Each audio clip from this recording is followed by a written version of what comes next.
আজ সকালে ঘুম থেকে উঠে চারদিকে তাকিয়ে মনটা খুবই খারাপ হয়ে গেল। এ বিষয় নিয়ে নিজের একটি স্বরচিত কবিতা আবৃত্তি করিতেছি। কবিতা বৃষ্টির পড়ল চাঁদের জলে।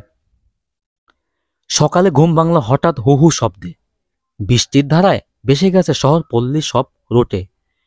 চাঁদের আলো পড়েনি আজ, ছায়ে ভেজা জল। রাতের বৃষ্টি নামিয়ে এনেছে অশ্রু জল। চারদিকে শুধু পানি আর পানি, রাস্তাঘাটে নেই কোনো চলার টানি। ভেসে গেছে বাড়ি, ডুবে গেছে ঘর। আকাশের কান্না শুয়েছে মাটির অন্তর। কেউ বসে কাঁদে এক কোণে গিয়ে, হারিয়েছে সব, আছে শুধু চোখে। যে মানুষটি দিন এনে খায় দিন, তার ঘরে আজ ভাতের নেই গন্ধবিন। ছোট বাচ্চারা নেমেছে রাস্তায়, জল খেলে, মাছ ধরে, জয় করে বাধায়। তাদের চোখে আনন্দের ঝিলিক, জানে না তারা জীবনের দুঃখের দিন। আবহাওয়া আজও রুষ্ট, কালো মেঘে ঢাকা। বুকের ভিতর রোদ নেই, কষ্টে জমে রাখা।